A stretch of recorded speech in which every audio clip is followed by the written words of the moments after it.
Naniniwala ba kayo na may mga bagay na nakatadhana talaga para sa atin? Na kahit anong gawin nating iwas ay doon pa rin tayo patungo.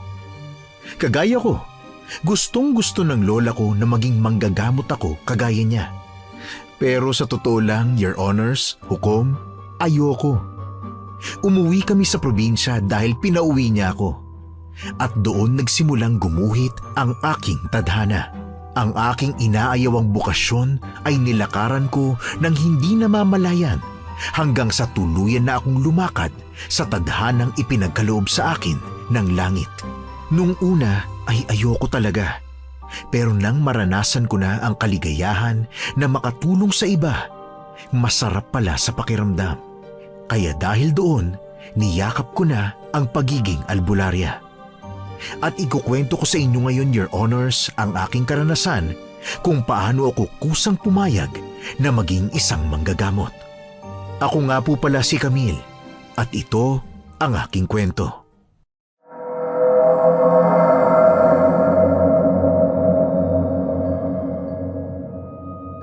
Oh, bakit ba nakabusangot ka pa rin dyan, Ate Camille? Malapit na tayo kila Lola Inday tapos ganyan pa rin ang itsura ng mukha mo. Alam mo naman na ayoko talagang umuwi dito sa probinsya na to, di ba? Oo nga, pero gaya ng sinabi ko, malapit na tayo kina Lola Inday kaya wala ka nang magagawa pa. At saka ano ka ba, ang tagal mo ring hindi nakita ang lola mo ah. Hindi mo ba siya namimiss, Ate Camille?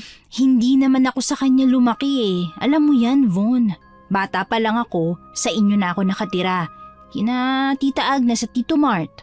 Nakita ko lang naman si Lola Inday nang mamatay si Mama at saka si Papa eh. Pero kahit na, ate, maswerte ka nga eh, may lola ka pang makakasama. Eh ako, patay na ang mga lolo't lola ko sa side ni na Mama at Papa. Tsaka isipin mo, baka naman kasi namimiss ka lang ng lola mo, kaya gusto ka niya makita. Buti na nga lang talaga at may contact siya kina Mama at Papa. At least ngayon, alam mo na gusto ka niyang makasama. Ay nako. Buti na lang talaga at pumayag sina tito at tita na sumama ka sa akin. The best cousin ever ka talaga.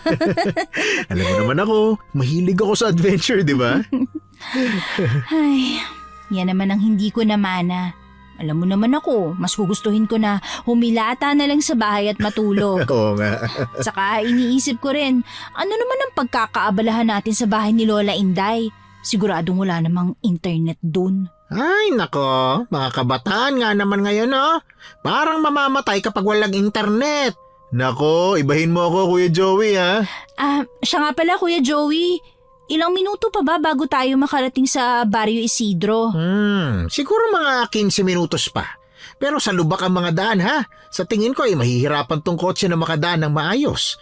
Kaya baka mga 20 to 25 minutes pang itatagal ng biyahe natin. Ay grabe, ang hassle naman. Bakit ba kasi itong Vox na kotse pinadala sa atin ni Mama, di ba? Alam naman niyang ang baba ng sasakyan na to, kaya mahihirapan talaga to sa mga lubak-lubak. Ano ka ba naman, Von? Ako nga ang nahiyakin na Tita Agnes eh. Biruin mo, pinahiram niya tong kotse na to, saka si Kuya Joey. Ilang linggo rin tayong magtatagal dito sa probinsya na to. Isipin mo na lang yung hassle na wala silang driver ng isang linggo, di ba? Okay, sabagay. Hoy, Kuya Joey, mabuti naman at pumayag ka rin sumama rito. Aba bakit naman hindi? Parang feeling ko nga magbabakasyon lang ako. At saka, para naman maiba ang lugar na pinagmamanihohan ko, no? Lagi na lang puro building ang nakikita ko sa Maynila eh. Dito, tingnan nyo ang paligid oh. Sobrang relaxing. Puro puno, walang usok, walang traffic. Nakaka-relax, di ba? Matagal-tagal na rin akong hindi nakakapunta sa mga probinsya na katulad nito. Nagsimula yun nung maging driver ako ni na Ma'am Agnes sa Maynila. Kaya yun, sinamantala ko na yung pagkakataon para din masamahan ko kayong dalawa, di ba? Yun nga po yung pilit kong pinapaintindi dito kay Ate Camille, Kuya Joey. Yung tipo bang maiba naman, di ba? Wala nga akong pagkakaabalahan dito eh. Nako ate, bakit kasi hindi mo na lang tingnan in a good way, di ba? What if, ganito ha? Habang nandito ka sa probinsya, pagtunan mo ulit yung pagbablog mo. Ay, siya nga pala, Camille. Nagbablog ka nga pala ng mga pagkain na kinakain mo, di ba?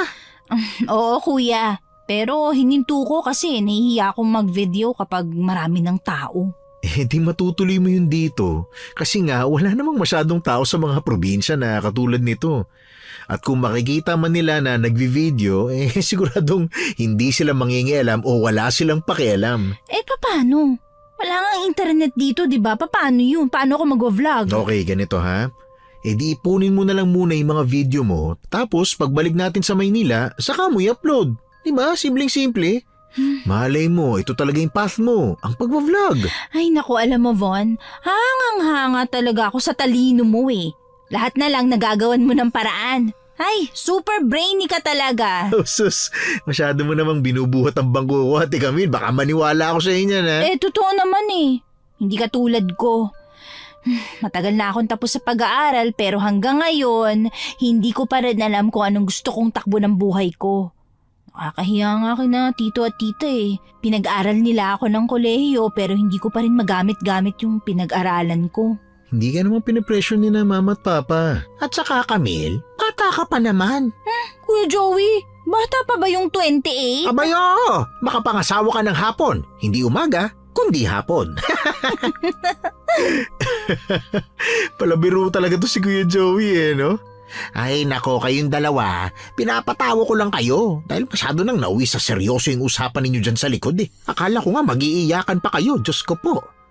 Ay teka, bakit kaya hindi muna tayo kumain ano? Nagugutom na ako eh. May mga chips naman tayong baon dito Kuya Joey Ito naman si Von no, ayoko niyan eh.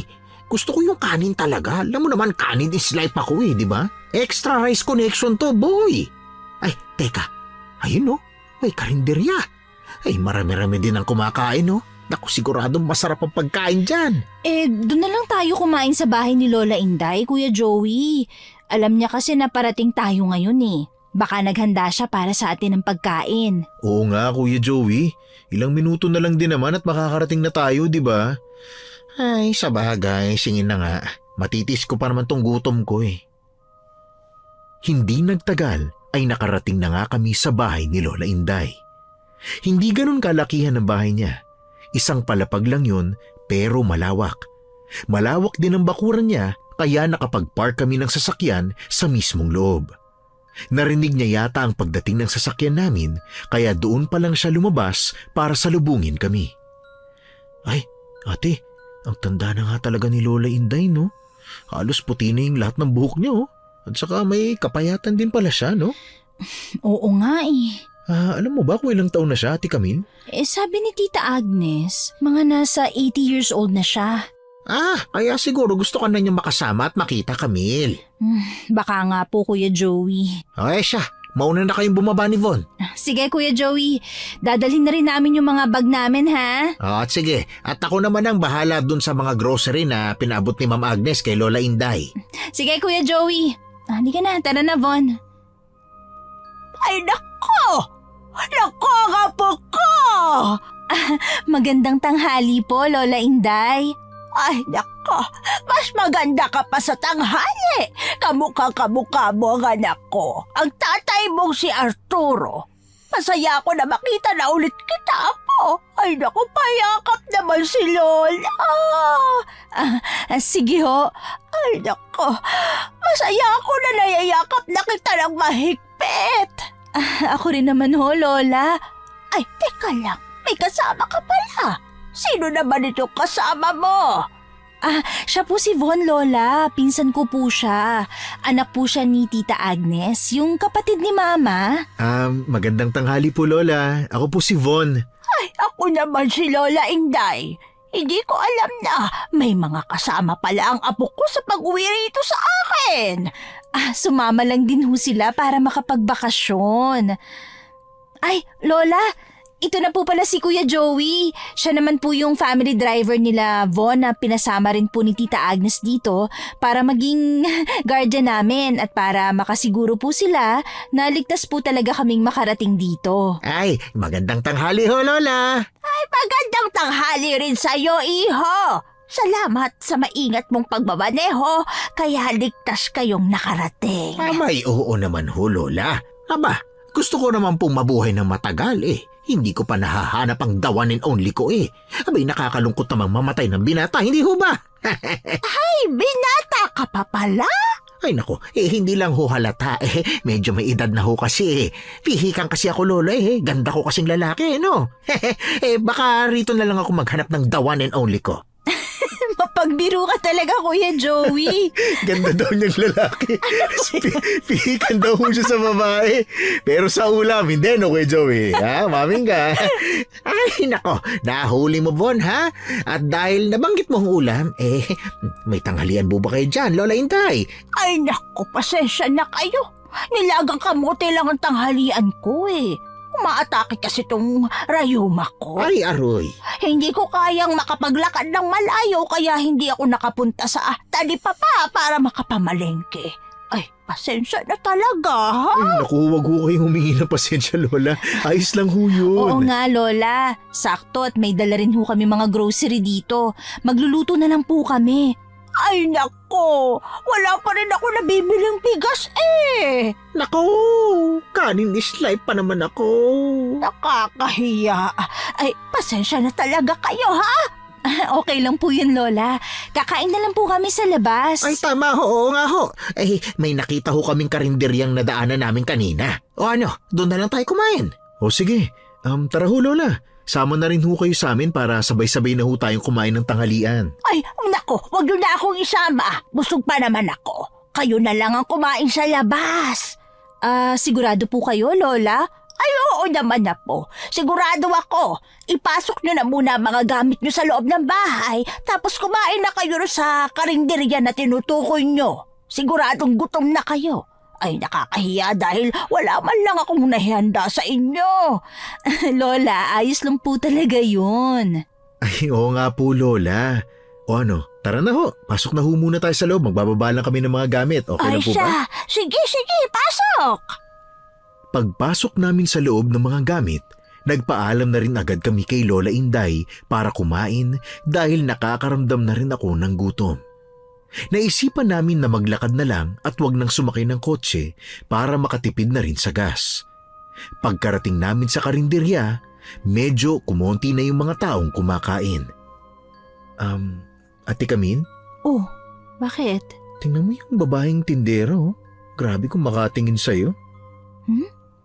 Teka, nasan ba? Oo nga no. Pero baka naman hindi lang sa akin.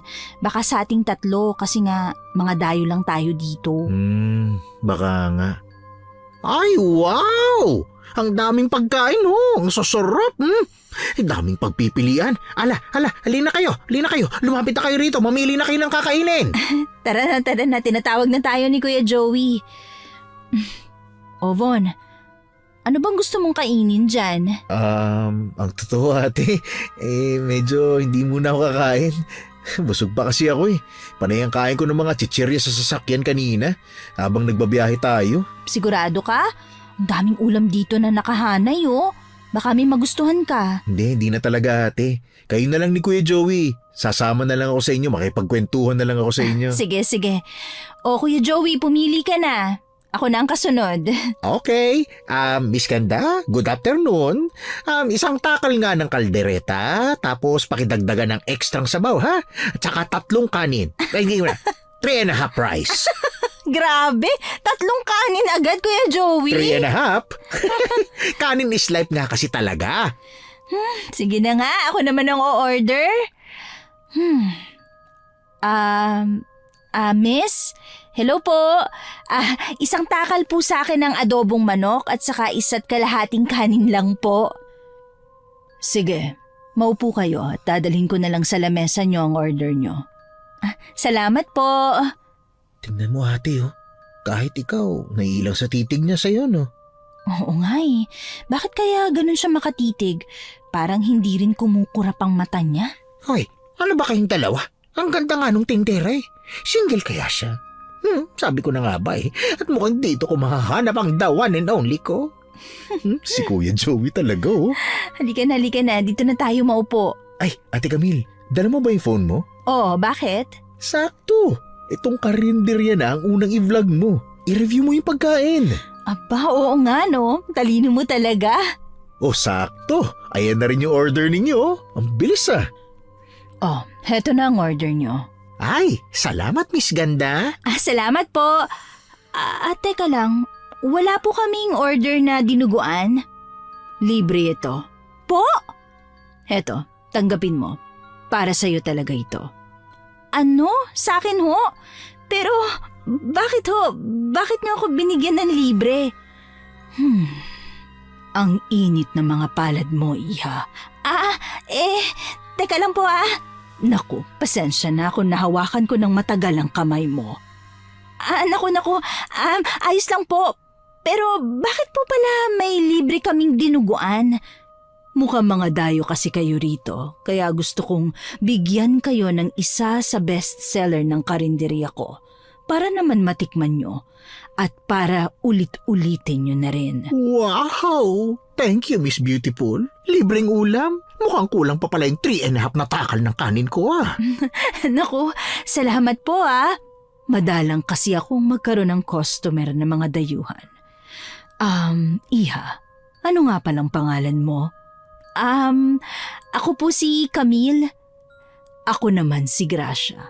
Tawagin mo na lang akong Aling Gracia kung gusto mo. Aling Gracia? Nako, ma'am, mawalang galang na lang ho ang bata nyo naman ho para tawaging Aling Gracia? Oo nga po. Ate Gracia na lang po. Ang bata nyo pa Sa tingin ko nga po, ilang taon lang ang tandaan nyo sa akin. Sige, kumain na kayo. Lalo ka na, Camille. Magpakabusog ka, ha? Sige po. Salamat po, Ate Gracia. Babalik na ako sa pwesto ko. Sige, maiwan ko na kayo, ha? Sige po. Salamat po ulit sa libreng ulam. Ate Camille, ang bait ni Ate Gracia, no? Lalo na sa'yo. Bakit kaya? Oo nga Nagulat din ako kasi hinawakan din niya yung kamay ko. Oo nga. Pero napansin mo yun? Parang makaluma siya kung magsalita, no? Parang ang tanda na niya kahit mukha pa naman siyang bata. Oo nga. Napansin ko rin yun Hoy! Tama na nga chismisan yung dalawa dyan. Kumain na tayo. Gutom na ako Sige, Kuya Joey. Kain na tayo. Sige, Camille. Ako magsisend nitong phone mo rito para makapag-record ka habang kumakain. Sige. Salamat, Von. Ang sarap naman itong kaldereta na to. Teka, bakit parang walang lasang bawang tong adobo niya? Saka matabang Sure ka ba, Ate Camille? Actually, medyo matabang nga siya, no? Ang weird naman. Adobo pero walang bawang? Alam nyo, baka naman ganyan lang talaga sila magluto ng adobo sa probinsya na to. Alam nyo naman, iba-iba ngayon ang lumalabas na version ng mga pagluluto ng mga ulam, di ba? Pero ang weird kasi kung mawawala ang bawang sa mismong panggisa, di ba? Saka sa lasa nitong adobo, mukhang wala ring asin. Agree ako. Pero masarap naman at saka malinamnam. Lasang-lasa ko yung mismong karne. Oo nga, Kuya Joey. Malinamnam pa rin siya kahit alam mong wala siyang gaanong lasa, no? Ang weird naman yan. Tikman mo kaya, Von. Ayoko nga, Kuya Joey. Busog na busog pa talaga ako Sige na. Pagpatuloy na natin tong pagkain. Masarap pa rin naman talaga kahit matabang at hindi lasang bawang. Correct. Nasanay lang siguro ako sa mabawang na adobo. Ganun kasi magluto si Tita Agnes Oo nga, ate. Talagang walang tipid-tipid sa bawang si Mama no? Parang adobong bawang na yun na may konting baboy. Sinabi mo pa. Alam nyo, ang sarap din itong dinuguan, Tikman mo, Camille, dali. Okay rin naman. Lasang dinuguan. Pero matabang talaga Mas mabuti pa siguro kung patayin mo na muna yung pagre-record na yan, Von. Oo, sige, oo nga. Baka isipin pa ni Ate Gracia sinisiraan natin yung karinderya niya. Hindi masarap naman kasi talaga, no? Matabang lang, pero malinamnam. At saka, lasang-lasa talaga yung ulam. Uy, parang hindi ka naman nasasarapan dyan, Kuya Joey Grabe yung asab mo Hinay-hinay lang, huy. Hindi ka maubusan ng kanin.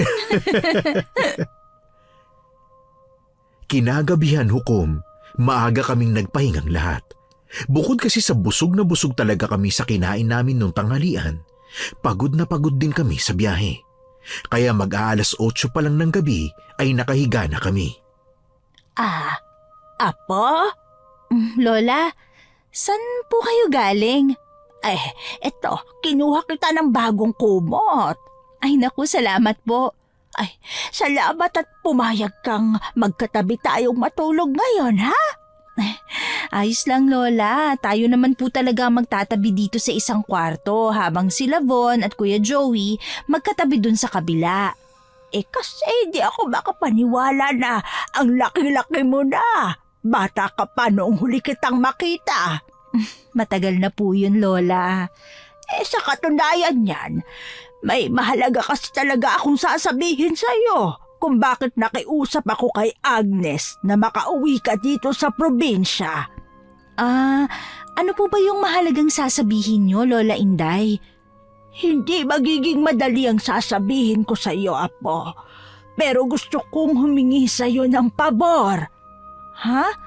Ano pong klaseng pabor? Kasi... Nako, may kumakatok. Sandali. Oo nga po Lola, may kumakatok sa labas. Parang tinatawag po ang pangalan nyo. Sige, teka lang. Lalabas muna ako. Sandali lang, ha? Lola, lalabas din po ako. Hindi, dumito ka na lang. Kaya ko na ang sarili ko. Ganun po ba? Sige po, magbabanyo rin po kasi ako eh. Ganun ba? O siya, sige. Sabay na tayong lumabas at pagbubuksan ko na sila ng pinto. Sige po. Sino naman kaya yung mga bisita ni Lola ng ganitong gabi na? Teka. Bakit umiiyak yung isang babae? Ay, naku, puputok na yung pantog ko. Makaihi na nga. Lola Inday? Ayos lang po ba kayo? Bakit nandyan pa po kayo sa sala at saka nasa na po yung bisita nyo? Pinaalis ko na sila, Apo. Po? Bakit naman? Mukhang kailangan pa naman po kayo nung isa. Nakita ko po kasi yung babae na umiiyak. Dahil hindi ko sila matutulungan. Po? Wala na akong kakayahan pa na tumulong. Hindi ko na sila matutulungan. Ano bang ibig niyo po sabihin, Lola? Kilala ako bilang manggagamot dito sa baryo, Apo. Tinatawag nila akong Imo Inday. Teka, parang natatandaan ko nga po na manggagamot kayo. Natatandaan ko nung nakatira pa kami rito ni Papa nung bata pa ako na may mga taong pumupunta dito para magpagamot sa inyo, Lola. Tama ka, Apo. Pero ngayon, hindi ko na kayang manggamot. Bakit naman ho? Dahil kapag nanggamot pa ako, buhay ko na ang magiging kapalit. Ha? Ano pong ibig niyo sabihin? Sa tuwing nanggagamot ako, malaking enerhiya at lakas ko ang nakukuha. Dahil yun ang isang bagay na pinakakailangan para makapanggamot. Pero ngayon na mahina na ako at matanda na, kokonti na lang ang lakas na meron ng katawan ko. Kaya sa oras na manggamot ulit ako, kahit isang tao lang, siguradong buhay ko na ang magiging kabayaran. Kung ganun ho, tama lang ho talaga ang desisyon nyo na huminto sa panggagamot. Pero iha, kailangan ng baryo na to ang manggagamot na katulad ko. Kaya pinapunta kita rito, Apo. Po? Hindi ko kayo maintindihan, Lola Inday. Gusto kong maging isa kang imo. Gusto kong manggamot ka rin. Pero hindi ko ho gusto na maging katulad nyo. Pasensya na sa sinabi ko pero yun po ang totoo, Lola. At saka wala po akong plano na magtagal sa lugar na to. 1 linggo lang po kaming mananatili dito ni Von at aalis na rin po kami. Sigurado ako na wala sa probinsyang to ang buhay na gusto ko, Lola. Pero sana naman ay magbago pa ang isip mo, Apo. Nananalaytay sa dugo mo ang isang manggagamot na katulad ko. Huwag mong sayangin ang kakayahan na yan. Pasensya na, Lola. Hindi pa naman po ako sigurado sa kung anong buhay ang gusto ko. Pero nasisiguro ko po na wala rito ang buhay na gusto ko. Lalo na ang panggagamot. Sige, Lola. magpapahinga na po ako. Hukom, hindi ko na hinintay pa ang isasagot ni Lola dahil pumasok na ako sa loob ng kwarto namin. Kinabukasan, pinilit kong hindi masyadong pansinin si Lola Inday at niyaya na lang sina Von at Kuya Joey na maglakad-lakad sa labas. Sa paglalakad namin, may nadaanan kami na nagkakagulo sa may gilid ng daan. Napatigil ako sa paglalakad, lalo na nang matanaw ko ang isang pamilyar na muka. Ay, nako, Von, Camille, mukhang may kaguluhan doon, no? Tingnan nga natin. Oy, oo nga no. Tara Ate Camille, tingnan natin. Huy, Ate Camille, bakit nakatulala ka dyan? Nakita ko na kasi yung babaeng yun eh. Sino dun? Yung babaeng umiiyak. Ha? Paano mo naman yun nakita? Ay, nako, Diyos ko! Anong nangyayari dyan? Hala, ano kaya yung nakita ni Kuya Joey dun? Tara Ate Camille, lumapit na tayo, bilis! Sige, sige. Ha? Hala! Grabe! Nakakatakot naman yan! Ay, nako mga bata, lumayo na kayo rito. O siya, sige na, umalis na tayo rito. Bakit ganun? Anong nangyari dun sa matandang lalaki? Camille, Von, tara na kayo, bilisan nyo. Ate Camille, tara na! Sige, sige. Ay, nako, grabe. Nakakatakot yung itsura ng lalaking yun. Siguro namatay na yun dahil sa sobrang kapayatan. Yung itsura nga yun malamang mayroong sakit na dala yun. Kaya nga niyaya ko na kayong umalis doon. Bakit naman ho kaya naging ganun ang itsura nun, Kuya Joey? Ano sa tingin nyo? Alam nyo, parang hindi na normal yun eh. Halos kapit na sa buto yung balat niya. Tapos lubog na lubog yung pisngi at parang hugis bungo na yung ulo niya. Ay, nako, Von. Hindi ko rin alam eh. Baka nga kasi may malalang sakit kaya mabuti na lang at umalis na tayo. Actually, bukod dun, iniisip ko kung bakit nakatenga lang yung katawan dun sa gilid ng kalsada. Siguro asawa niya yung umiyak na babae, no? Ay, naku siya nga pala, Ate Camille. Sabi mo nakita mo yung babaeng umiyak, di ba? Saan? At saka paano? Nakita ko siya kagabi sa bahay. Kumatok siya at hinahanap si Lola Inday. Ha? Talaga? Hindi naman namin namalayan yun ah. Ang sarap kasi talaga ng tulog namin ni Von kagabi Bakit naman hinahanap ng babae si Lola Inday? Magpapagamot. Siguro yung lalaking yun ang ipapagamot niya. Kaso, hindi ginamot ni Lola. Hindi na raw kasi niya kayang manggamot eh. Naku, kawawa naman. Mukhang ang lala pa naman nung naging sakit ng lalaking yun.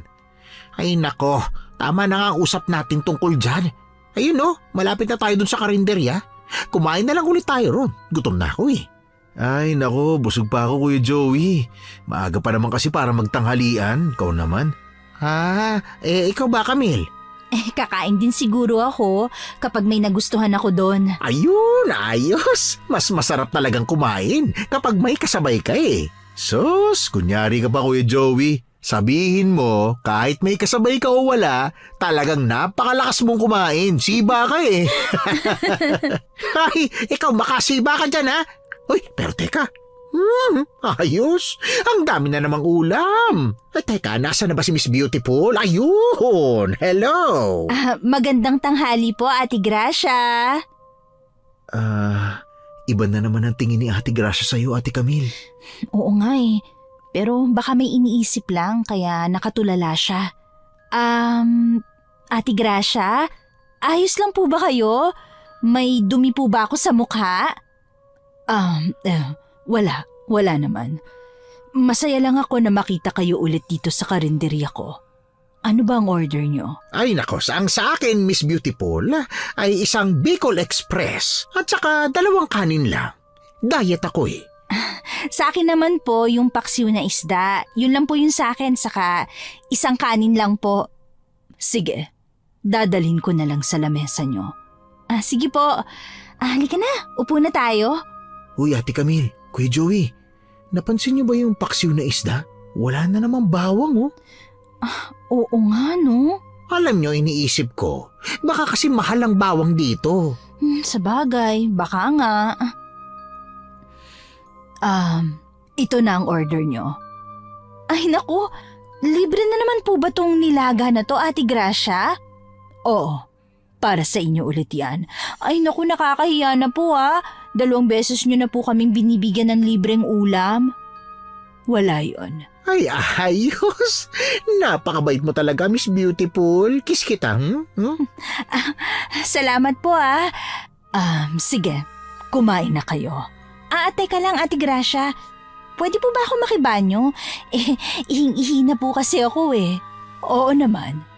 Kaso nasa loob ng bahay ko ang banyo. Wala akong banyo na pampubliko. Sige, ayos lang po yun. Ikaw ang bahala. Dito ang daan. Ituturo ko lang sa'yo at iiwan na kita kasi baka may dumating pa akong ibang customer. Sige lang po Ate Gracia. Salamat po ah. Halika, dito ang daan. Salamat po. Iwan na muna kita, Iha. Sige po Ate Gracia, salamat. Ay, sa wakas, nakaihi na rin. Kala ko puputok na ang pantog ko sa sobrang pagpipigil eh. Teka, ano yung naririnig ko? Saan ang gagaling yun? Parang may nahihirapang huminga. Hindi ako pwedeng magkamali. Dito ko yun narinig. San kaya yun? May kasama kaya si Ate Gracia dito? Ayun, may matandang lalaki. Pero, bakit siya nakahiga sa mismong hapagkainan? Anong ginagawa mo rito? Ate Gracia, kayo po pala. Pasensya na kung hindi agad ako nakalabas pagkatapos ko magbanyo. Narinig ko kasi na parang may nahihirapang huminga, kaya hinanap ko. Sino ba yung lalaking yan at saka bakit nasa lamesa niyo nakahiga? Tiyuhin ko yan. Huwag mo na siyang pansinin kasi lasing siya. Inumaga na naman ang uwi kaya dyan na naman siya nakatulog sa lamesa. Sigurado po ba kayo? Kasi parang may dinadamdam siya eh. Para siyang nahihirapang huminga. Nangingitim na rin po kasi yung mga labi niya eh. Ang payat-payat na din po niya. Ganyan na talaga ang pangangatawan ng tiyuhin ko. Naparami na naman siya ng inom ng alak. Hayaan na natin siya dyan. Kapag naistorbo siya sa pagtulog, baka magwala lang yan. Nakakahiya sa mga customer sa labas. Tara na, baka lumamig na yung sabaw mo dun sa labas. Sige po. Salamat nga po pala ulit sa pagpapagamit sa banyo nyo. Wala yun. Oh, Ate Camille, bakit ang tagal mo? Nakita ko pa kasi yung tsuhin ni Ate Gracia eh. Akala ko kung napapano na kasi parang nahihirapang huminga. Lasing na lasing lang pala. Hoy, kumain ka na Camille. Maubusan na kita ng nilaga Uy, oo nga. At saka baka hinihintay na rin tayo ni Lola Inday, kaya bilisan nyo na dyan. Sa hapunan, hindi sumabay sa amin si Kuya Joey dahil medyo masama daw ang pakiramdam niya.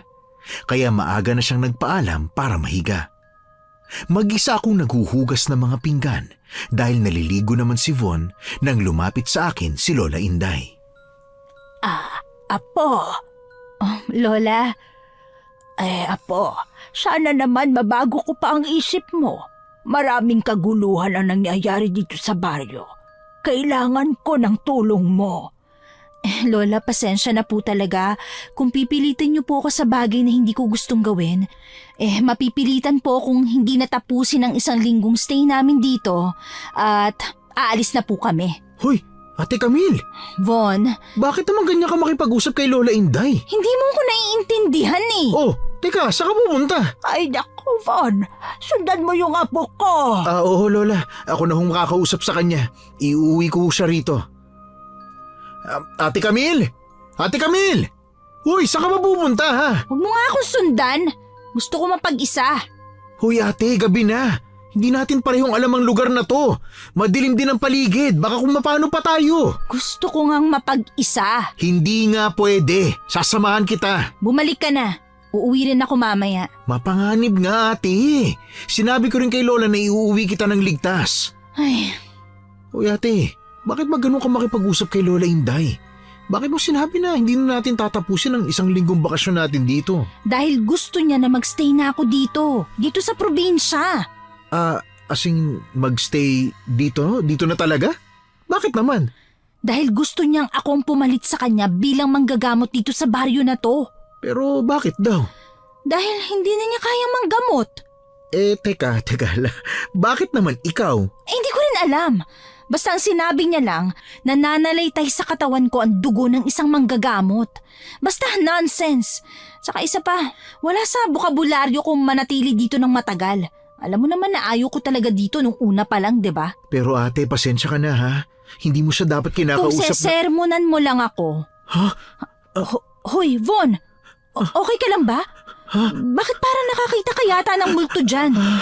Oy! Ano, ayos ka lang ba? Uy! Ate, tingnan mo yun. Ano yun? Hindi ko masyadong makita eh. Medyo malabo yung mata ko. Teka, parang matandang kuba.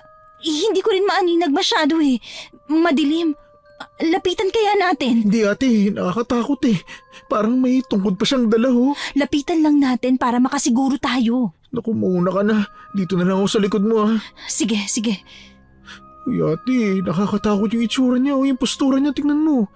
Umuwi na lang kaya tayo. Teka, baka naghihintay siya ng masasakyan eh. Lola? Lola, ano pong ginagawa niyo dito sa dilim?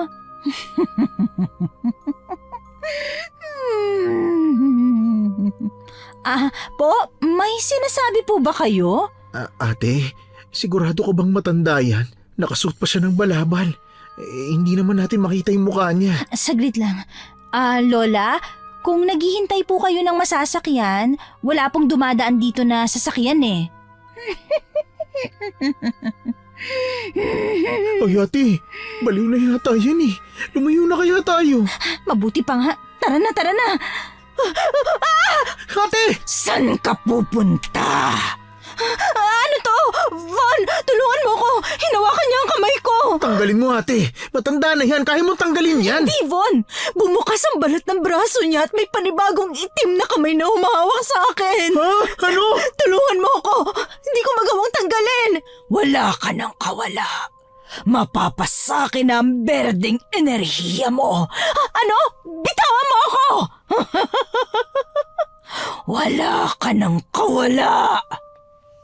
Hukom, hindi ko alam kung anong klaseng nilalang siya, pero alam kong hindi siya normal na tao. May panibagong 2 kamay na kulay itim at may mahahabang mga kuko ang biglang lumabas sa bumukan niyang mga braso. Kaya naging 4 ang mga kamay niya. Nagpupumiglas ako na mabawi ang kamay ko sa pagkakahawak ng matanda. Nahagip ko tuloy ang suot niyang balabal, kaya natanggal yon. Sobrang kulubot ng balat ng matanda at puting-puti ang buhok niya. Hindi rin nakaligtas sa paningin ko ang mapupula niyang mga mata at matatalas na pangil. Kumpirmado, hindi nga siya tao. Aswang! Aswang yan, Ate Camille! Aswang! Tulong! Tulungan mo ako, Von! Hinahawakan ko yung kamay mo, ate! Hihilahin kita, ha?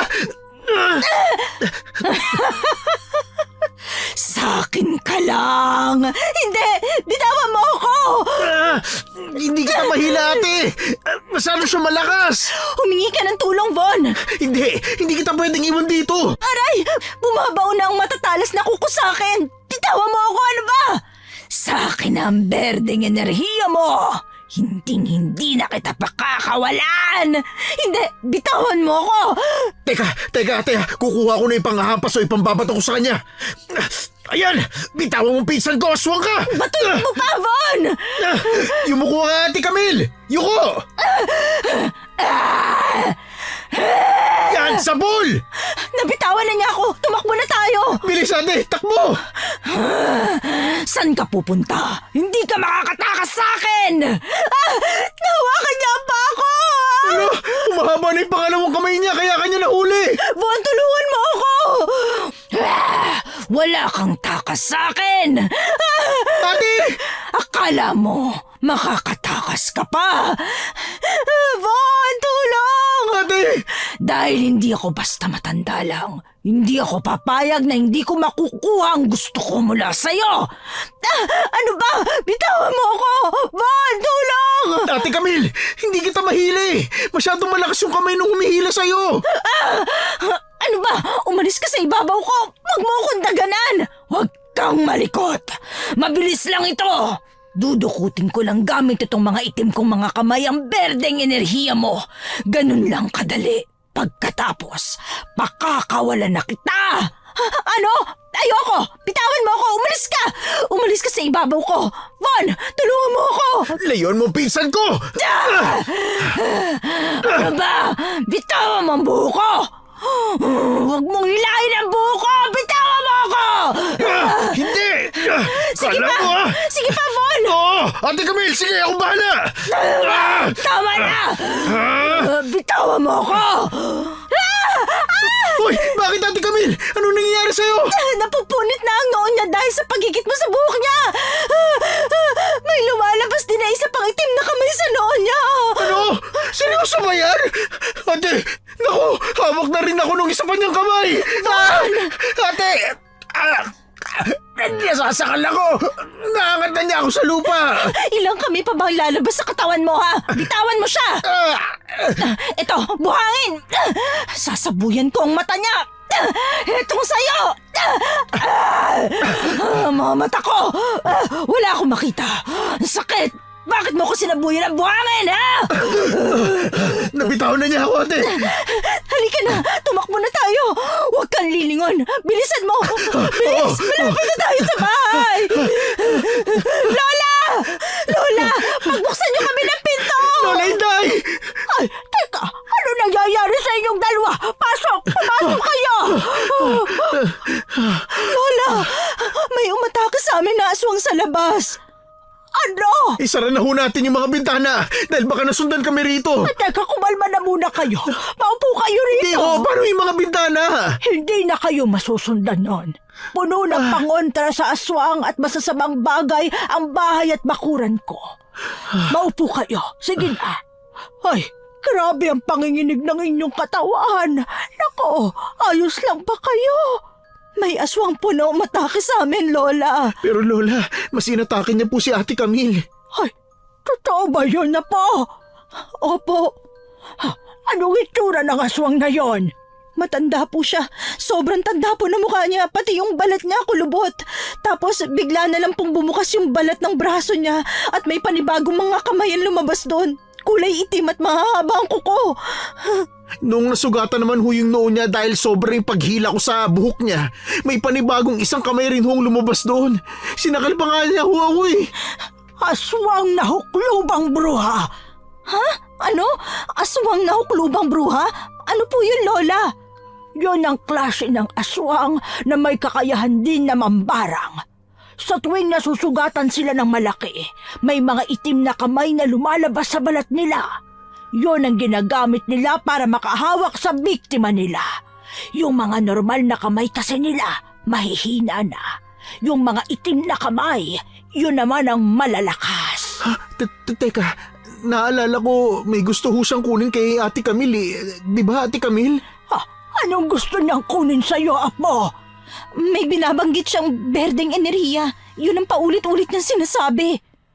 Ang berdeng enerhiya mo! Lola, ano po ba yun? Mahabang kwento. Bukas ko ipapaliwanag sa inyo lahat kapag kalmado na kayo. Lalo ka na, Apo. Sa ngayon, makabubuti kung magpapahinga na muna kayo ni Von. Oo, tama ho. Mabuti pa nga ho. Hindi ko alam kung makakatulog ako na maayos. Natatakot pa rin ako, Lola. Ligtas kayo rito, Apo. Manggagamot ako. Puno ng pangontra ang bahay ko kaya walang makakapasok dito na aswang na makakapanakit sa inyong dalawa. Magpahinga na kayo. Salamat po, Lola. Tara na, Ate Camille. Tama si Lola. Magpahinga na muna tayo. At nagpahinga na nga kaming lahat, Hukom. Kinaumagahan, maaga kaming nagising ni Von dahil hindi rin naman talaga kami nakatulog ng maayos. Nakatulala lang ako sa pagkainan habang inaalala ang nangyari kagabi. Ate, nasaan ba si Lola Inday? May pinuntahan lang siya saglit. Babalik din daw kaagad. Hindi na nga ako makapaghintay kasi gusto ko nang itanong sa kanya lahat-lahat eh. Ate, itong kape. Magkape ka muna. Hindi kaya mas magandang pagkakataon to para umalis na tayo ng baryong ito, Von? Umalis na tayo. Mapanghanib kasi dito eh. Pero talaga bang kaya mong iwan si Lola Inday nang mag-isa rito pagkatapos nung mga nangyari sa atin? Matagal na siyang nakatira dito. Wala naman nangyari sa kanya. Saka ligtas naman siya dito sa bahay niya dahil gaya ng sinasabi niya, puno ng pangontra tong bahay. Sa bagay. May punto ka nga naman dun. Ang kaso nga lang, masama pa rin ang pakiramdam ni Kuya Joey. Ha? Ano? Hanggang ngayon? Oo, hindi ko nga siya makausap na maayos eh. Pinapabahon ko siya para magalmusal pero hindi man lang niya ako iniimikan. Ano kaya nangyayari kay Kuya Joey? Ibili kaya natin siya ng pagkain sa karinderya. Malay mo, sumigla siya. Pwede rin. Kaso, natatakot akong lumabas eh. Baka umatake ulit yung aswang na yun. Alam mo, base naman sa konting kaalaman ko tungkol sa mga aswang, dahil alam mo na mahilig akong magbasa, hindi naman sila umaatake sa umaga. Gabi lang talaga. Doon kasi sila talaga malalakas eh. Talaga? Oo, yun ang nabasa ko ha. Kung ganun, sige, ibili natin ng almusal si Kuya Joey dun sa karinderya para kapag nagkagana na siya, siguradong makakaalis na tayo dito. Hindi na kami nag-aksaya pa ng oras at dumiretso na kaming dalawa ni Von sa nasabing karinderya. Kukonti lang ang lutong ulam ni Ate Gracia. Oo nga no, pero baka kasi maaga pa, hindi pa naman tanghalian eh. Sa bagay, nasan kaya si ate, no? Malamang nasa loob, nagluluto pa yan. Itong sopas na lang ang ibili natin kay Kuya Joey para may sabaw. Tama, sige. Tawagin mo na kaya si Ate Gracia. Ate Gracia? Pabili po! Kayo pala. Uy, ang ganda naman ng bonnet mo, Ate Gracia. Bagay sa inyo ah. May bibilhin ba kayo? Opo. Isang takal ng sopas po. Take out. Sige, sandali lang. Kukuha lang ako ng plastic sa loob. Uy, Ate Camille, parang wala sa mood si Ate Gracia ngayon ah. Oo nga eh. Mukhang masungit siya ngayon. Sayang, gusto ko pa naman sanang itanong kung saan niya nabili yung bonnet niya eh. Hayaan mo na. Marami ka pa namang bonnet sa bahay niyo. Wala pa rin si Lola Inday nang makauwi kami sa bahay. Inilagay na namin sa mangkok yung sopas na binili namin at dinala sa kwarto ni Kuya Joey. Pagbukas namin ng kwarto, doon pa lang namin narinig na tila nahihirapan ng huminga si Kuya Joey.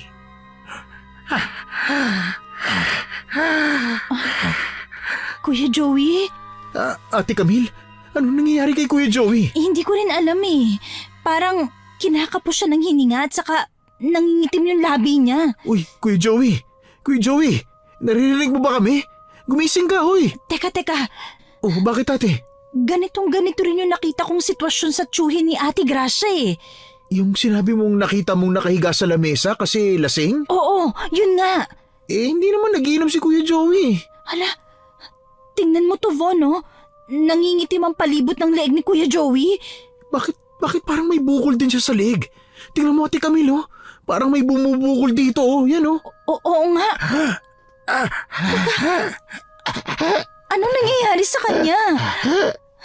Uy, Kuya Joey! Kuya Joey, gumising ka! Gumising ka, Kuya Joey! Kung naririnig mo man kami, Kuya Joey, imulat mo yung mga mata mo! Kuya! Ayos ka lang ba? Ay, teka! Anong nangyayari dito? Lola, tulungan mo kami. Parang may mali kay Kuya Joey eh. Pagpasok namin dito, nahihirapan na siyang huminga. Nangingitim din ang palibot ng leeg niya at parang may bukol pa. Kanina pa rin ho namin siya ginigising pero parang hindi niya kami naririnig. Ay, teka! Tumabi kayong dalawa. Kailangan ko makita ang mga kuko niya. Teka, ngayon lang namin napansin yan, Lola. Oo nga po. Bakit po maitim ang kuko ni Kuya Joey? Ay, nako. Masama ito. Ano po nangyayari, Lola? Mamamatay na siya! Ano ho? Ano? Hindi ho pwede. Nalaso na siya. Nakakain siya ng pagkain na may itim na langis. Ha? Ano po yung itim na langis? Langis yun na nagmumula sa bituka ng isang tao. Kapag hinalo sa pagkain, nagiging lason. Kung galing ang itim na langis sa bituka ng tao, ibig bang sabihin patay nang pinagkukunan ng langis na yan, Lola? Tama ka, Von. Tinutunaw ng laso na yon ang bituka ng tao kaya nagiging langis ito. At alam kong mahirap paniwalaan ang sasabihin ko pero sa pangatlong araw, mapapasunod ng naglason ang biktima niya para pumunta ito sa kanya para makuha ang laso na naipon? Tama ho ba? Tama ka. At yun naman ang gagamitin niya sa panlalaso ng iba. Kung susumahin, nasa pangalawang araw na ang pagkakasakit nitong si Joey. Isang araw na lang at mapapasunod na siya na naglason sa kanya at siguradong papatayin na siya ng tuluyan. Hindi pwede. Gamutin niyo siya, Lola. Manggagamot kayo, di ba? Gamutin niyo si Kuya Joey. Hindi ko siya matutulungan na po. Alam mong hindi ko na kayang manggamot pa. Pero hindi pwedeng mamatay si Kuya Joey. Ikaw na lang ang tanging makakatulong sa kanya, Apo. Ako? Bakit ako? Wala akong alam kung paano manggamot. Hindi ba sinabi ko sa'yo na dumadaloy sa ugat mo ang dugo ng isang manggagamot? Dahil ikaw na lang talaga ang susunod na magpapatuloy ng pagiging imo. Ho? Sinabi ko na sa inyo ayoko manggamot. Kahit ayaw mo, nakatakda ka maging imo dahil pareho tayong may dugo ng babaylan. Babaylan? Ano naman po yun? Teka, alam ko yan. Mga sinaunang manggagamot yan. Panahon pa ng mga Kastila. Kinikilalang makapangyarihan ng mga babaylan noon. Karaniwan silang mga babae. Para silang may kakayahan na makipag-ugnayan sa mga espiritu at mga kalikasan. Pero all in all, manggagamot sila. Tama ang sinabi mo, Von. Sa katunayan niyan, kaya ka inatake ng aswang na huklubang bruha ay dahil gusto niyang makuha ang berdeng enerhiya mo. Yun nga ang gusto kong itanong. Ano po ba yung berdeng enerhiya na yun? Yun ang katunayan na isa kang babaylan, Apo. Umiikot sa loob mo ang enerhiya ng kalikasan at yan ang magagamit mo sa panggagamot. Bakit gusto makuha ng huklubang bruha yun? Dahil may paniniwala na ang enerhiya ng tao ang nagpapabata sa mga aswang na huklubang bruha. Nagpapabata? Anong ibig niyo sabihin, Lola Inday? Kapag nakakuha ng sapat na enerhiya ng tao ang mga aswang na huklubang bruha, nagiging bata ang itsura nila, nagiging maganda, nagiging dalaga, pero sa gabi, bumabalik ang tunay nilang anyo bilang isang matandang babae at yun ang umatake sa inyo kagabi. Pero konti lang ang nakukuha nilang enerhiya sa normal na tao. Pero kung nakuha ng aswang na huklubang bruha ang berdeng enerhiya mo, siguradong hindi na siya babalik sa pagiging matanda niya sa loob ng mahabang panahon. Baka tumagal ng 5 hanggang 10 taon dahil ganun kalakas ang enerhiya ng mga babaylan. Kaya pala ganun na lang ang kagustuhan ng aswang na yun na kunin ang gusto niyang kunin sa akin. Kaya nga, gamitin mo na sa tama ang enerhiya mong yan, Apo. Pero... Kuya Joey! Kuya! Ano nangyayari? Sumusuka ng itim na likido si Kuya Joey. At saka ano to? Mga kuko ba to? Yak! Mga kuko niya! Oo nga! Anong klaseng kuko yan? Parang kuko ng hayop na iba't iba. Palala na ng palala ang sitwasyon ni Joey. Kailangan mo na magdesisyon, Camille. Ikaw na lang ang tanging makakatulong sa kanya. Nasa kamay mo ang paggaling ni Joey. Kuya! Ate Camille, walang masama kung tatanggapin mo ang pagiging babaylan mo. Hindi yan isang bagay na dapat mong takbuhan. Oo na! Gagamutin ko na si Kuya Joey. Tinatanggap ko na, Lola. Kuya Joey, kumapit ka lang ho ha. Matutulungan na ho kayo ni Ate Camille. Ramdam ko na ang panghihina ni Joey. Ano pong dapat kong gawin, Lola? Paano ko siya matutulungan? Kailangan nating makakuha ng mga halamang gamot na ilalaga. Saan po tayo kukuha ng ganon? Huwag ka mag-alala. May magbibigay nun sa atin. Sino? Pupuntahan natin siya maya-maya sa may kuweba. Hukom, hindi na rin kami nag-aksepa ng oras at tinahak na nga namin ang daan papunta sa may kuweba na tinutukoy ni Aling Inday. Agad kaming napahawak ni Von sa bisig ng isa't isa nang lumabas mula roon ang isang matandang lalaki. Sa pananamit niya ay mukha siyang pulubi. May hawak na malaki at mahabang tungkod at sobrang tanda na ng itsura. Ate, nakakatakot yung itsura niya. Oo nga eh. Pero kilala naman siya ni Lola Inday kaya wala naman siguro tayong dapat na ikatakot. Siya ang kaibigan ko. Si Cabaño. Isa siyang ermitanyo. Ermitanyo? Ano po naman yun? Isa rin siyang uri ng mga manggagamot na katulad ng babaylan. Tama. Matagal na kaming magkaibigan ng Lola Inday mo. Isa rin akong manggagamot. Ngunit ang kaibahan ay ang mga ermitanyong katulad ko ay mas pinipiling mamuhay sa kagubatan at kabundukan na katulad nito. Sa ganoong parahan, mapapanatili namin ang koneksyon sa kalikasan at magkakaroon kami ng mapayapang isip upang makagawa at makabuo pa ng mas malalakas na pangontra laban sa kasamaan. Dahil din sa pagtira nila sa ganitong gubat, mas marami silang mga halamang gamot na nakukuha. Kay Kabano nanggagaling ang lahat ng mga halamang gamot na ginagamit ko simula na maging imo ako.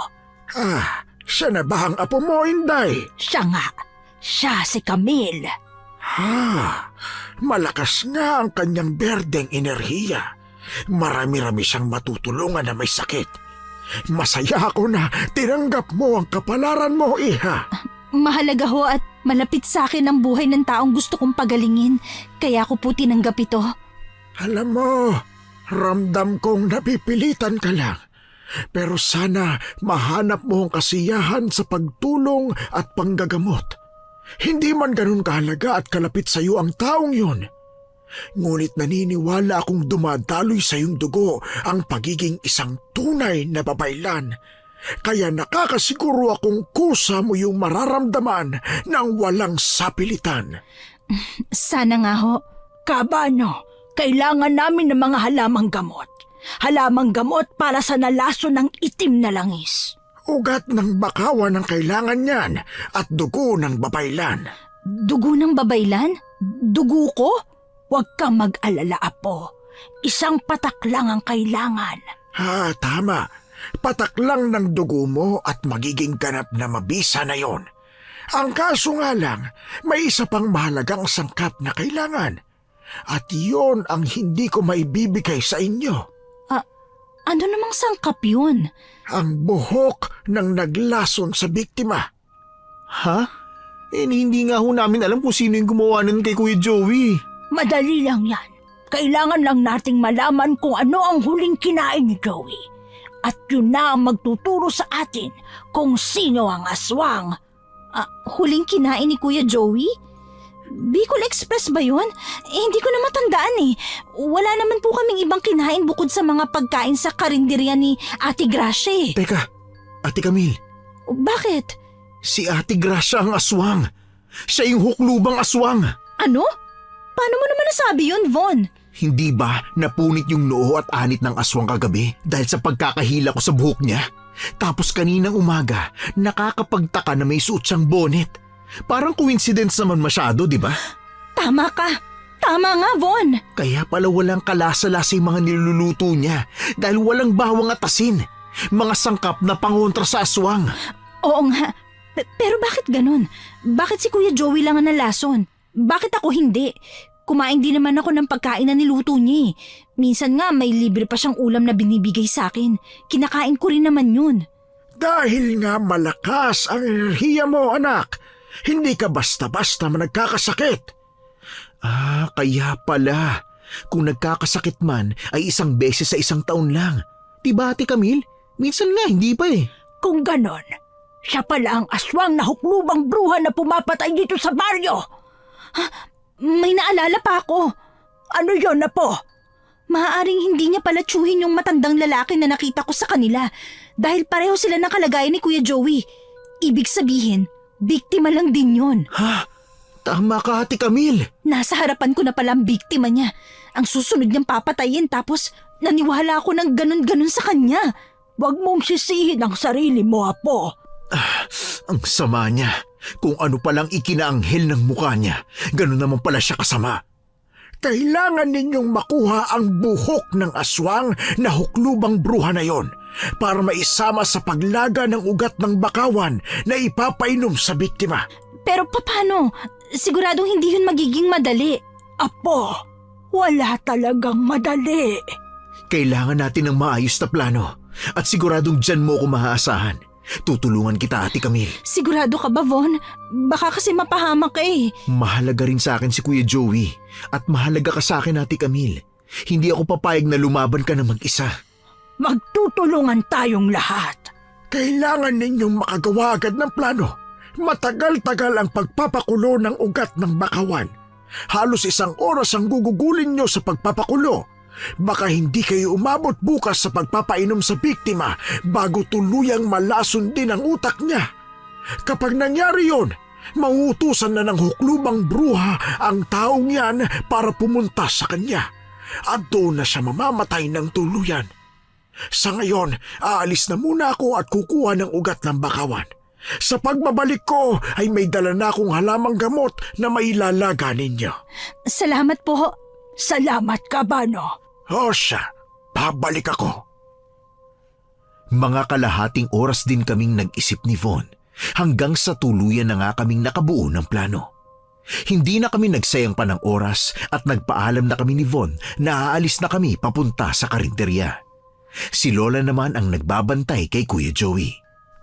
Matalas ba yung binigay na gunting sa'yo ni Lola Inday? Oo, nasubukan ko kanina. Matalas talaga. Nasa na? Nandito sa bulsa ko, ate. Okay, basta siguruhin mong hindi manginginig ang kamay mo sa paggupit dahil siguradong mararamdaman niya yun. Sige, ate. Ulitin mo nga yung plano natin. O-order tayo ng pagkain. Dun mo kakainin. Kailangan mong ipakita na kumakain ka pa rin para hindi niya tayo pagdudahan na may alam na tayo kung sino ba talaga siya. Total, sabi naman ni Cabano, hindi tumatalab sa iyo ang lason kaya safe mong kainin yon. Tapos kapag paalis na siya, bigla mong harangan yung daan niya at kakausapin mo siya. Dahil nasa likod niya ako, doon ko pasimpleng gugupitin ang buhok niya. Ganun lang, Ate Camille. At kapag nakakuha na tayo, aalis na tayo agad, tama ba? Mismo. Okay, sige. Tara na. Hukom, nagmadali na kami papunta sa karinderya. Ayun, sakto. Walang ibang kumakain. Walang makakakita sa gagawin natin. Kaya natin to, Von. Para kay Kuya Joey. Para kay Kuya Joey. Tara na, ate. Magandang hapon, Ate Gracia. Magandang hapon din sa'yo, Camille. Kakain ba kayo? Kukonti na lang ang mga natira kong ulam. Wala na akong bagong luto. Sa katunayan yan, magsasara na nga ako eh. Okay lang po sa akin yung tira-tira, Ate Gracia. Bigla lang po kasi talaga ako nagutom eh, kaya kakain muna ako dito sa karinderya nyo. Isang takal ho niyang adobong manok saka isang kanin lang. Ikaw ba, iho? Anong gusto mo? Libre ng karinderya. Total, paubos na rin naman ang mga paninda kong ulam. Napapansin ko kasi na hindi ka kumakain dito. Nagda-diet ko kasi ako eh. At saka maselan ho ang tiyan ko sa mga pagkaing labas. Ganun ba? Sayang naman. Ho? Ang ibig kong sabihin, sayang naman kasi di mo matitikman ang lutong ulam ko. Kaya nga ho eh, sayang. O siya, sige. Maupo na kayo. Dadalhin ko na lang sa lamesa niyo ang pagkain. Von, humanda ka na. Oo, ate.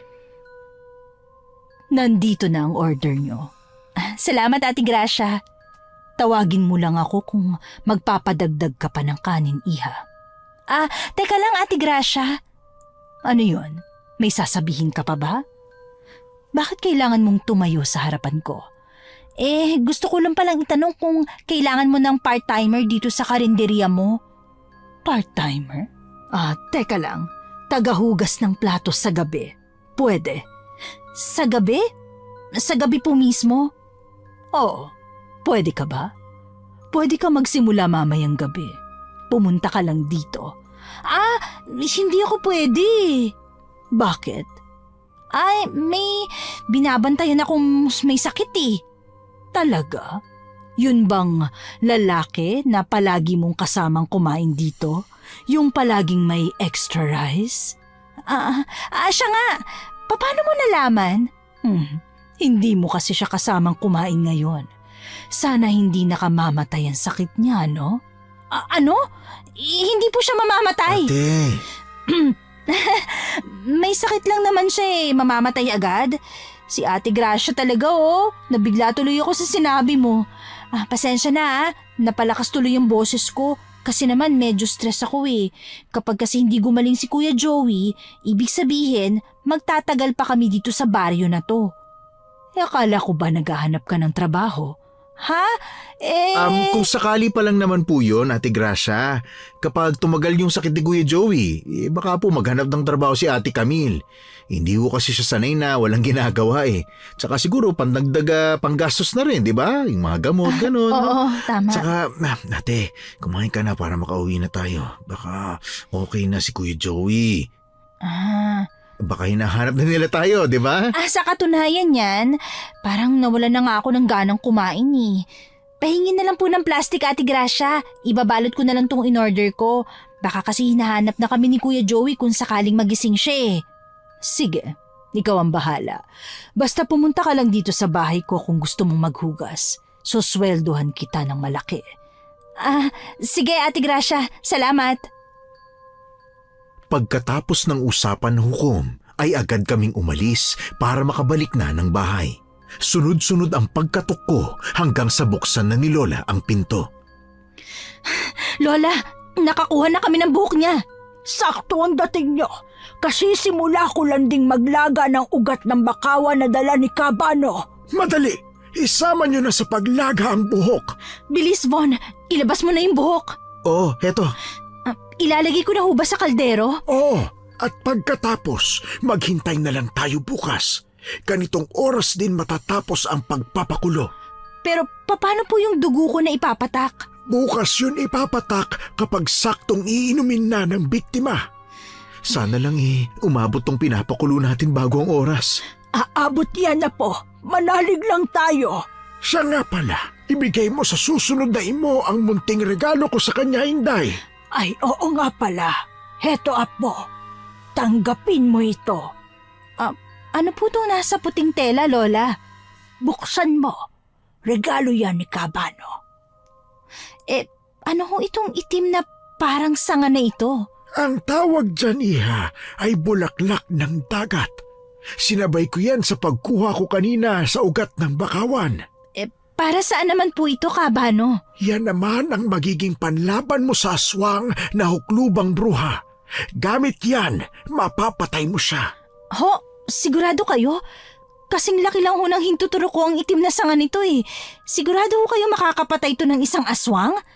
Huwag mong mamaliitin ang bulaklak ng dagat dahil napakamakapangyarihan niya na po. Hindi yan basta-basta nakukuha. Sa pusod pa ng dagat niya nasisisid ng mga normal na tao. Kung ganun, paano ko po ito magagamit bilang panlaban sa aswang? Itatarak mo lang yan sa dibdib niya. Hayaan mo lang na nakatarak at yun na, mamamatay na siya. Ganun lang po kadali? Ganun lang kadali na mapatay siya. Pero ang mahirap na parte ay ang pagtarak niyan sa dibdib niya. Malakas ang aswang na huklubang bruha sa gabi. Alam ko po, naranasan ko na yun sa kamay niya kagabi. Ay, Iha, sana magtagumpay ka.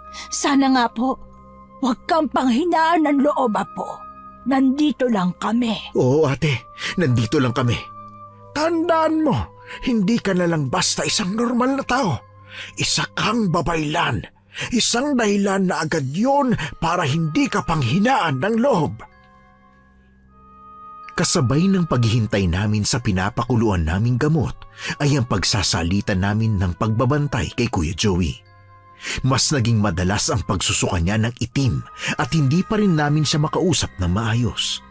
Magdidilim na nang magsimula kaming mataranta lahat. Lola, hindi pa rin po ba talaga tapos yung gamot? Magagabi na pero hindi pa rin natin napapainom ng Luna si Kuya Joey. Hindi pa, Apo. Dapat magkulay pulang-pula itong pinakulo ang ugat ng bakawan. Pero ngayon ay hindi pa rin siya naroon sa dapat na kulay. Ate, maupo ka kaya muna. Kanina ka pa nagpapabalik-balik dyan eh. Nahihilo na nga ako sa'yo eh. Natatakot kasi akong hindi natin mapainom sa tamang oras si Kuya Joey. At saka tigilan mo na nga yung pagngat-ngat sa kuko mo. Sa tingin ko naman konting minuto na lang at mapapainom na natin siya ng lunas. Sana nga. Apo, maupo ka muna. Si Kuya Joey. Tingnan nyo, nakatayo siya. Nakamulat na rin ang mata niya. Lalapitan ko siya. Hindi pwede, Apo. Bakit ho? Hindi na yan ang Kuya Joey nyo. Nalaso na ang utak niya. Naku, kaya pala parang zombie na siya kung maglakad. Inuutusan na siya ngayon ng aswang na huklubang bruha na pumunta sa kanya. Kailangan na natin siyang painumin ng lunas. Pero kulang pa sa kulo yung lunas eh. Konting minuto na lang ito. Kung ganon, gagawin ko ang makakayo ko para mapigilan siya na makalis. Pero apo, delikado. Bahala na, Lola. Mag-iingat ka, ate. Babantayan ko ang lunas. Kuya Joey, hindi ka pwedeng lumabas. Naririnig mo ba ako? Hindi ka pwedeng lumabas. Hindi. Hindi ka makakadaan sa harapan ko. Tabe! Aray! Ate! Ayos lang ako. Malayo naman to sa bituka. Tutulungan na kita. Pipigilan ko siya sa paa. Sige, sige. Tabe! Aray, ano ba? Ang balikat ko, aray! Von, ayos ka lang ba? Sinipan niya ako sa ulo ko, ate. Kuya Joey, alam kong naririnig mo kami. Labanan mo yan. Ayos na ang lunas! Ate, patakan mo na ng dugo mo. Hahawakan ko ang paa ni Kuya Joey. Sige. Heto na ang lunas. At ito naman ang kutsilyo. Kaya ko to. Ipatak mo dyan na po! Bilisan mo, ate. Nagwawala na siya. Okay. Okay na po ba to, Lola? Oo, apo. Ipainom mo na sa kanya. Kahit po mainit? Oo, hindi niya yan mararamdaman. Von, tulungan mo ako mapahiga si Kuya Joey. Eto, inahawakan ko na ang dalawang paa niya. Saka ako siya dadaganan. Eto na, ate. Sige na. Ayan, sige. Hawakan mo ang dalawa niyang kamay at ipilit kong ipainom to sa kanya. Sige, ate. Ipaubos mo lahat ng laman ng basong yan, apo! Opo, Lola. Yan, ubos na. Teka, bakit nagwawala siya, Lola Inday? Bitawan niyo na siya. Umeepekto na ang gamot. Mamaya manghihina na siya at tuluyan ang mawawalan ulit ng malay. Yan, humihina na nga siya. Nawawalan na rin siya ng malay. Ano po susunod na mangyayari, Lola? Bukas, pagsikat ng araw, siguradong babalik na siya sa dati. Mawawala na ang lahat ng sakit niya at makakausap niyo na siya. Pero hindi pa rin siya babalik sa dati niyang lakas. Kailangan niya pang mabawi yung mga enerhiya na nawala sa kanya. Okay lang ho yun, Lola. Ang mahalaga, makakabawi siya. At ang mas mahalaga, ligtas na ngayon si Kuya Joey. Hindi siya mamamatay. Bukas, magpapakulo naman ako ng bagong mga halamang gamot na tutulong naman sa kanya para mapabilis ang pagbalik ng lakas niya. Maraming salamat ho, Lola. Apo, ayos ka lang ba? Bakit parang natahimik ka? Naramdaman ko na po ang sinasabi ni Kabano, Lola. Naramdaman ko na yung kagustuhan ko na makatulong pa. Tama yan, Ate Camille. Ito na siguro yung matagal mo nang hinihintay. Yung totoong gusto mong gawin sa buhay. Masaya akong marinig yan mula sa iyo, Apo. Ano nang susunod mong plano, Ate Camille? Ang patayin ng aswang na huklubang bruha. Apo, sigurado ka ba? Opo, Lola. Hindi na ako natatakot ngayon. Sasama ako sa iyo, Ate Camille. Sige, Kailan mo ba balak gawin ang pagpatay sa aswang? bukas ng gabi. Gusto ko munang hintayin na magising si Kuya Joey para wala na akong ibang iisipin pa. Tama, mabuti pa nga, ate. Tamang ideya yan. Kinabukasan, nagising na nga si Kuya Joey.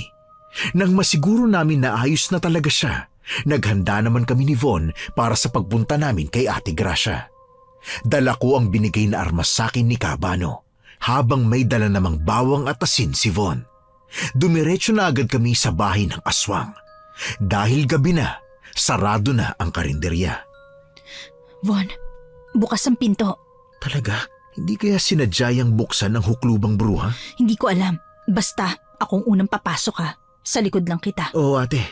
Dahan-dahan lang tayong papasok. Naku, ate, ang dilim. Shh!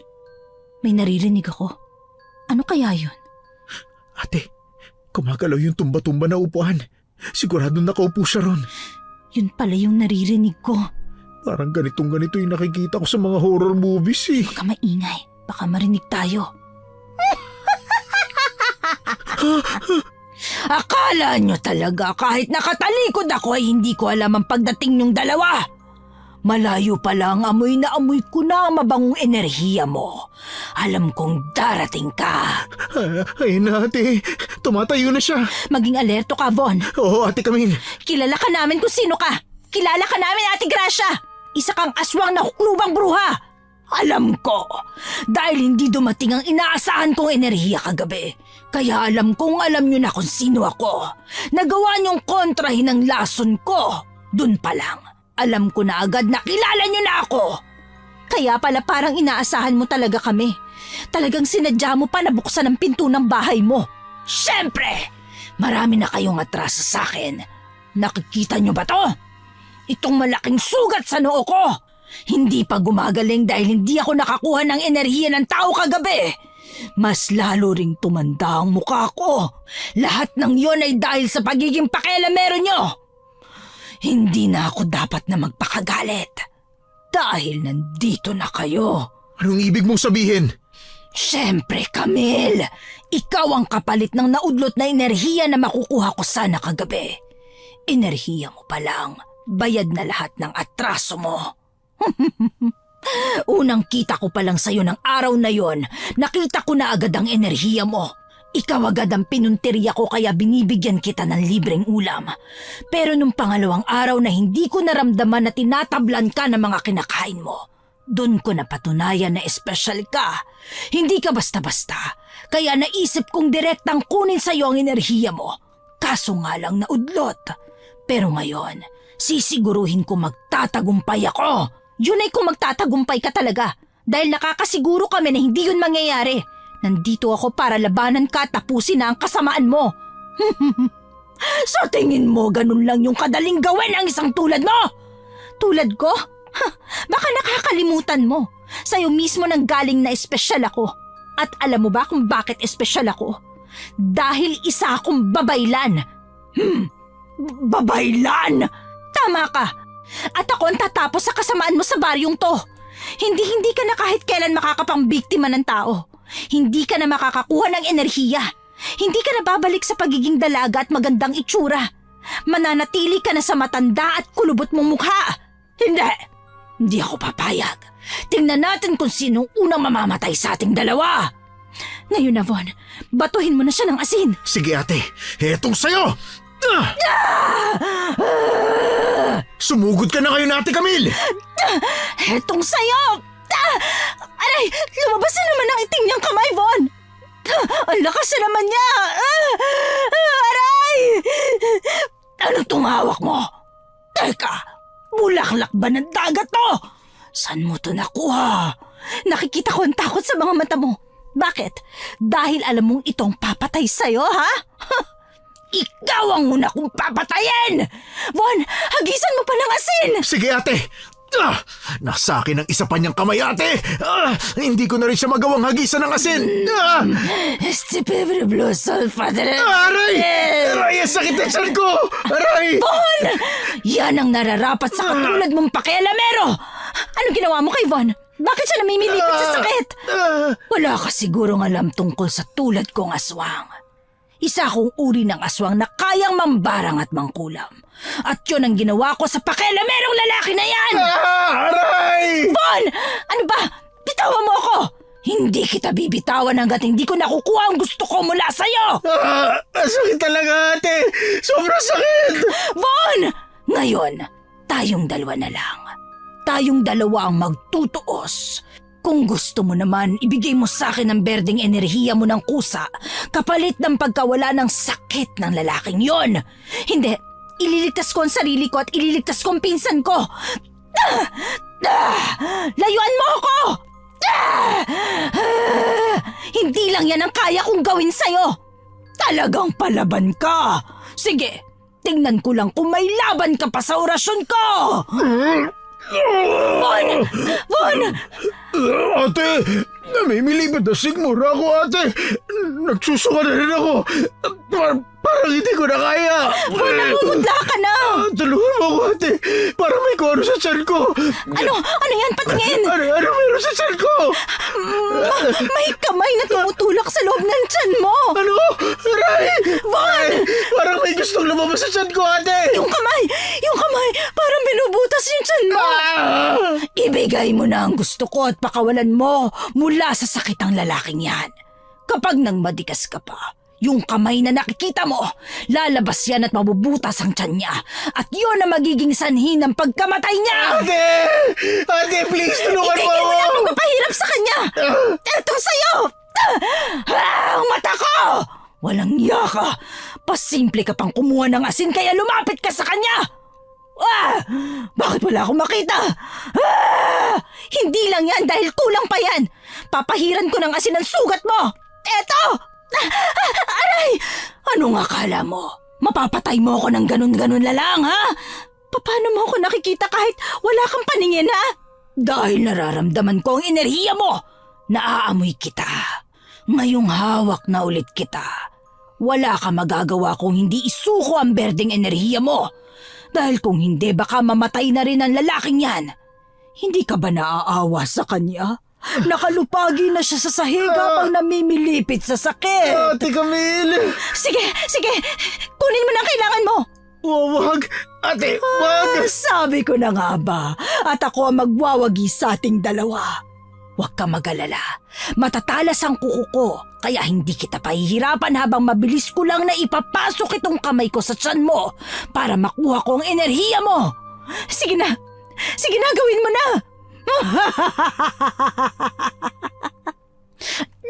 Diyan ka nagkamali. Hetong sayo, kainin mo ng buong buo tong bawang. Nasaan ang bulaklak ng dagat? Nasaan na yun? Nandito lang yun eh. Tumalsik yun dito. Nasaan na? Ang bibig ko! Ayun! Nasusunog ang bibig ko! Ngayon na ang katapusan mong aswang ka. Mamatay ka ng huklubang bruha ka! Itong nararapat sa'yo. Matagal ka nang dapat nagpahinga dahil sa edad mo. Ngayon tuluyan ka na magwawakas. Ate Camille! Von, ayos ka lang ba? Kamusta ang pakiramdam mo? Oh, okay na ako. Nawala na lang na parang bula yung lahat ng sakit na nararamdaman ko kanina. Wala na rin yung kamay na gumagalaw sa tiyan mo dahil napatay ko na siya, Von. Napatay ko na ang aswang na huklubang bruha. Bakit naging ganyan ang itsura niya, ate? Hindi ko rin alam eh. Bigla na lang nanigas ang buong katawan niya na kasing tigas ng kahoy. Hindi lang kasing tigas ng kahoy, pero mukhang kahoy na talaga na natuyo. Tingnan mo to, oh. Natanggal din yung 3 itim na kamay niya. Natanggal sa braso niya at sa noo niya. Parang kahoy din na nasusunog. Oo nga. Baka siguro dahil sa sobrang katandaan niya. Grabe, kapit na kapit yung balat niya sa katawan niya. Sa sobrang payat, parang tuyong sanga na. Oo nga eh, nakakatakot. Von, kaya mo bang maglakad? Oo ate, kaya ko na. Kung ganun, tara na. Baka hinihintay na tayo ni Lola at Kuya Joey. Hayaan na lang ba natin siya ng ganyan? Hindi ko rin alam eh. Pero mas maganda kung magtatanong na muna tayo. Baka kasi hindi natin yan pwedeng hawakan ng basta-basta. Sige ate. Halika na, aalalayan kita. Pinilinan kami ng ermitanyo na si Cabano na sunugin ang buto ng matandang aswang. Para lang talagang tuyong sanga ang kalansay niya dahil mabilis lang itong dinapuan ng apoy. Hindi naging maugong ang usapan sa baryo kung bakit hindi na nagbubukas ang karinderya ni Aling Gracia. Siguro ay dahil hindi naman talaga yun big deal sa kanila. Sumobra din sa 1 linggo ang pananatili ni Von at Kuya Joey sa amin dahil nagpagaling pa talaga ng tuluyan si Kuya Joey. Talaga bang hindi ka nasasama sa amin ni Kuya Joey pabalik ng Maynila, Ate Camille? Hindi na, Von. Sure na sure? Sure na sure. Naramdaman ko na ang tunay na rason ko sa mundong to. At yon ay ang pagiging manggagamot. Nagustuhan ko ang pagtulong sa mga tao. Siguro nga, dito talaga ako itinakda ng mundo. Masaya ako na nahanap mo na ang tunay na gusto mong gawin, ate. Kaso nga lang, malungkot din ako dahil hindi na kita makakasama palagi. Ikaw pa naman ang paborito kong pinsan. Pwede ka naman bumisita dito kahit kailan mo gustuhin ah. Oo nga, Von, apo. Bukas naman ang bahay ko para sa iyong pagbabalik. Pati na rin si Joey. Ay, baka ho matagalan pa. Babawiin ko pa ho yung mga tabang na wala sa akin dahil sa pagkakasakit ko eh. Si Kuya Joey talaga, oh. Mamimiss ko kayo. Mamimiss ka rin namin, Ate Camille. Makakabisita ka pa kaya sa Maynila sa amin ni na Mama? Bakit naman hindi? Lalo na kung may libre naman akong oras. Libreng oras? Bakit? Magiging busy ka rin ba rito? Oo. Sabi ni Lola Inday, marami pa akong kailangan na matutunan sa panggagamot. Hindi naman porket may dugo akong babaylan, alam ko na agad ang lahat ng klase ng panggagamot. Parang mag-aaral ka pala ulit, Ate Camille, no? Parang ganun na nga. Pero ngayon, siguradong mas mag-e-enjoy ako sa matututunan ko at sa mapag-aaralan ko pa. Siguradong babalik ako rito, ate. Hihintayin kita, Von. Eh, paano, Von? Baka gabihin na tayo masyado sa daan, ha? Mahaba-haba pa naman ang magiging biyahe natin. Sige, Kuya Joey. Ate Camille, Lola Inday, mauna na ho kami, ha? Ay, teka lang. Bakit ho, Lola Inday? Ay, heto. Dalhin niyo ito sa biyahe. Bawang, asin at kalamansi. Oo, yung bawang at asin. Alam nung pangontra yan sa aswang o sa kahit na anong elemento. Para saan naman hutong kalamansi? Yan naman ang ipapatak nyo sa kakainin nyo sa mga lutong labas o luto ng iba para iwas na sa mga ganong klase ng lason. Uy, wow! May nalalaman ka na kaagad na ganyan, Ate Camille, ha? Tinuro lang yun ni Lola. Ay, nako. Siguradong matatagalan na rin akong hindi kakain sa labas. Ayoko na muna. No, no, no. Nagtawanan na lang kaming lahat sa huling banat ni Kuya Joey bago sila tuluyan na talagang magpaalam sa amin ni Lola Inday. Kumakaway pa kaming dalawa ni Lola habang papalayo ang sasakyan nila. Pagkatapos, isang ngiti ang pinagsaluhan namin ni Lola Inday bago kami tuluyang pumasok ng sabay sa loob ng bahay. Ngayon, hindi na lamang mag-isa si Lola. Kasama na niya ako ngayon at sabay kaming tutulong sa mga taong nangangailangan.